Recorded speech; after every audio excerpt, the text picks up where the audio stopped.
Welcome back to the show, everybody. Check out these headlines we got here. Warren Buffett dumping $13 billion worth of stock while Janet Yellen tells us we're nearing a default on the debt ceiling. We got USD Tether Circle in the news. BRICS in a new currency possibly this year. IMF issuing a warning about gold-backed currencies. Franklin Templeton, 1.4 trillion assets under management. Oh my God, guess what they filed for? And guess what? Brad Garlinghouse himself, when he expects a decision in the SEC versus Ripple sometime this year, he's going to tell us when. Somebody roll that beautiful intro.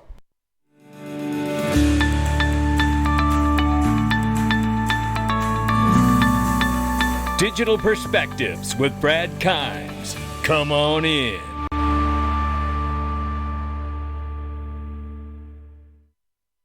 Welcome back to the show, everybody. And boy, does it feel good to be back. I love the smell of crypto in the morning. I can tell you that. Good morning, everybody. Good afternoon. Good evening, wherever you are. Right now, the market is $1.18 trillion, and it's off by 0.5%, 27,400 plus for Bitcoin, 1800 plus for Ethereum. Tether market cap is 82.5 billion, and they're going to brag about it today. We're going to hear of it. 42 cents for XRP. We're off by 7.7% on the 7-day. Let's get started with this right here. Look, if you haven't done it, and I'm going to tell you something, Jason Cousins was at XRP Las Vegas, and that panel that he was on and the entire panel itself was remarkable. It was an overwhelming response from the audience members, how excited they were to hear about ways that they could move forward to protect their wealth and assets. What a wonderful panel it was. He says here the truth about the banking crisis, followed a thread. Regional banks face major crisis with deposit flight from the banking sector. The Treasury's assurance of federally insured deposits isn't enough to resolve the problem. He goes on and says in an extreme scenario, the Fed and the Treasury may have to consider a gate or a lock on U.S. bank deposits akin to the Federal Reserve Act in 1934. This could prevent depositors from instantly withdrawing their funds. That's what happened back in the day. That was the first bankruptcy of the United States of America. And I do believe that we're teetering on the edge of the second one. Now, he goes on to explain this and break it down even further. But what it comes down to is this. Don't wait for events to overtake you. Take control of your money. Put yourself on your own personal gold standard with GlintPay app and MasterCard debit card.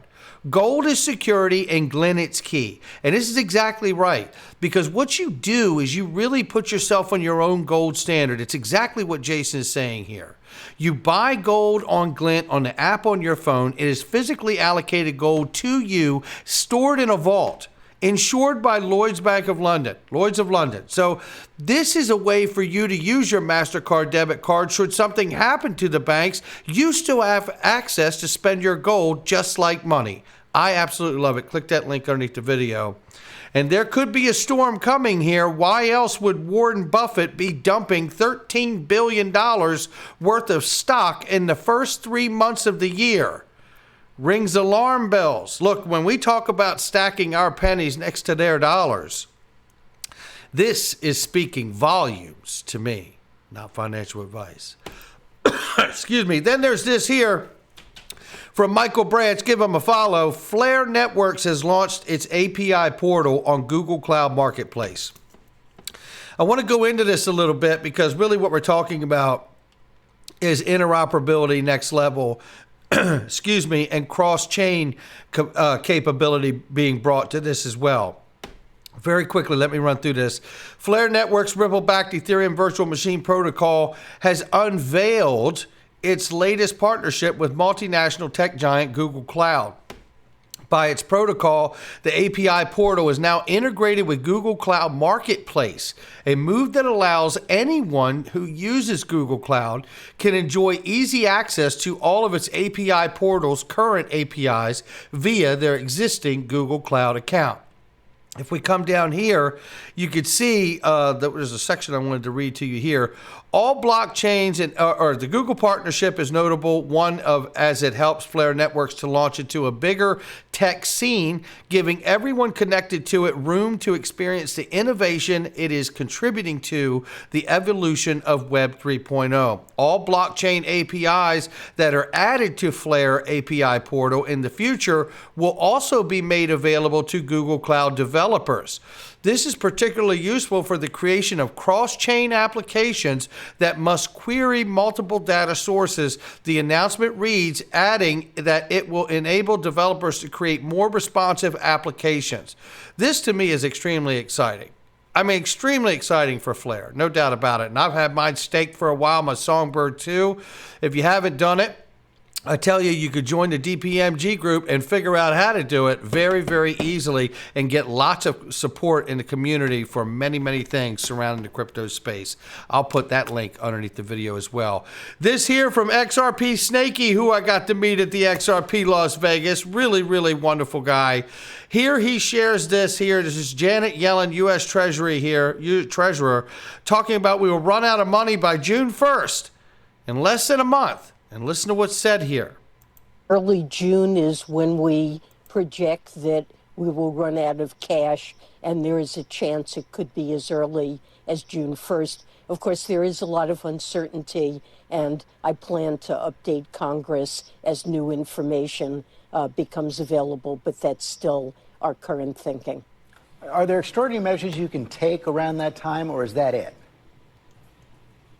Well, really, that's it. We've been using extraordinary measures for several months now, and our ability to do that is running out, and we will start to run down our cash. And our current projection is that in early June, a day will come when we're unable to pay our bills unless Congress raises the debt ceiling. What happens on that day? Let's assume for the sake of argument it's June 1st. What happens that day if the debt limit has not been extended? Well, Treasury finds itself in a position where we're unable to pay all of the bills that come due that day. And this would be really the first time in the history of America that we would fail to make payments that are due.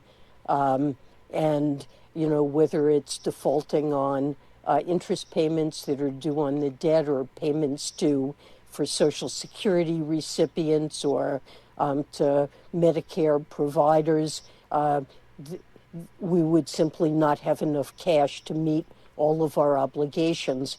And it's widely agreed that financial and economic chaos would ensue.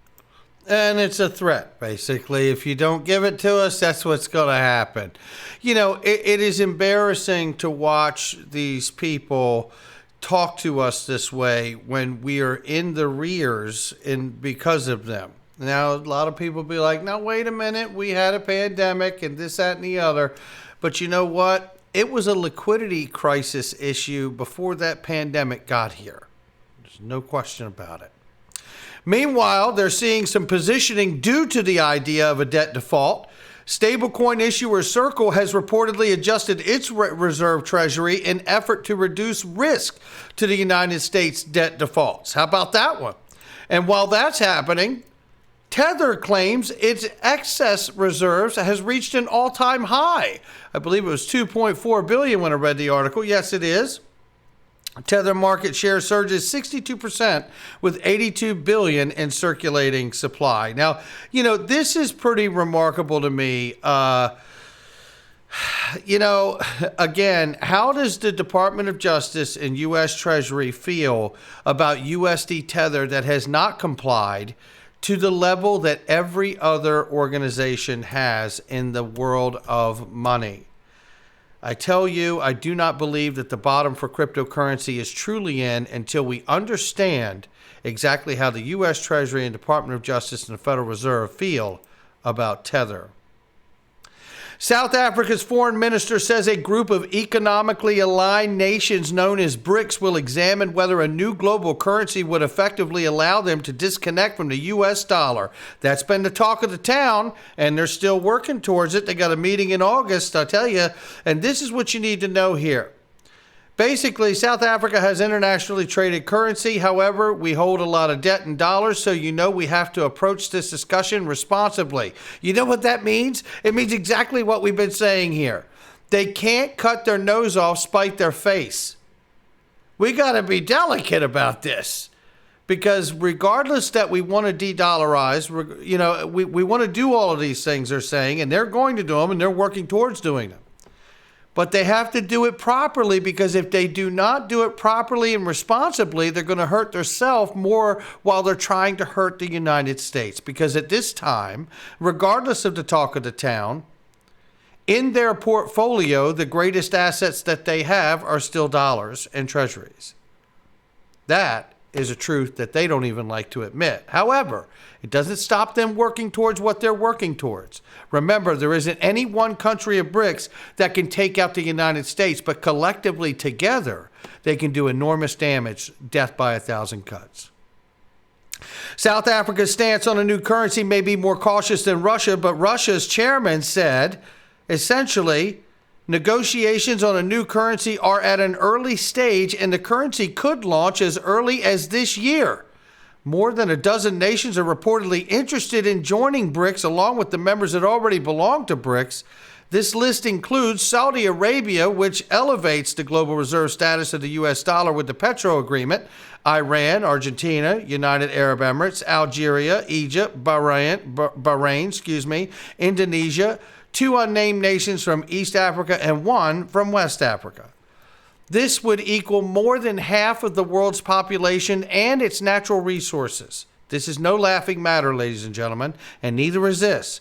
The IMF, International Monetary Fund, has urged Zimbabwean authorities to weigh the benefits versus the risk of issuing a gold-backed digital currency.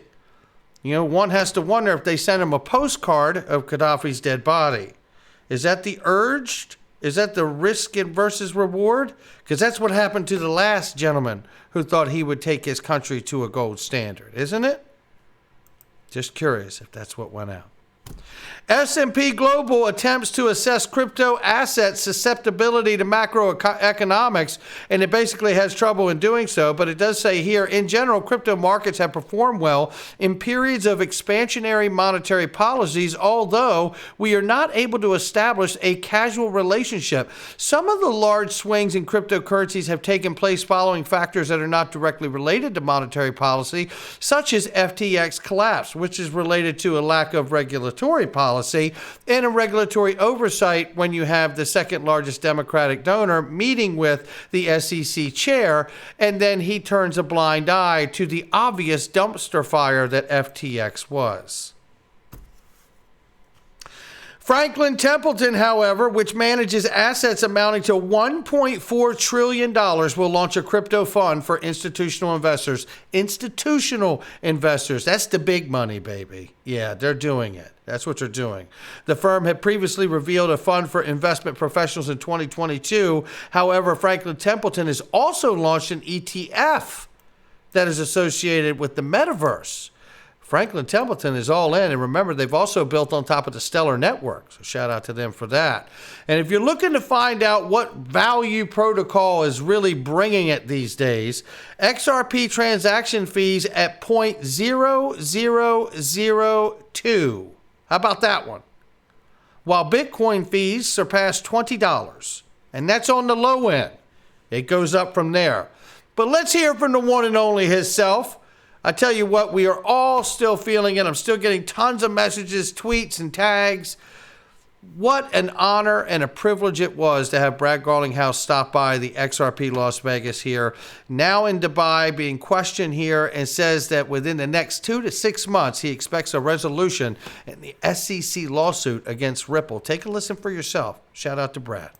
But the good news is we're at the end of that journey. And while others in the crypto industry might be at the beginning of that journey, the silver lining for Ripple has been that we're kind of at the end. sometime, I would say, between the next 2 and let's say 6 months, I expect a resolution. The judge in the United States has been fully briefed. She has the decision on her plate. A federal judge can operate on whatever timeline in this case, she would like. But I'm optimistic we're going to see resolution, I believe, before the end of Q3. How about that? We can do that standing on our head. And listen, and I'm not saying that for price reflection either. I'm saying that for clarity.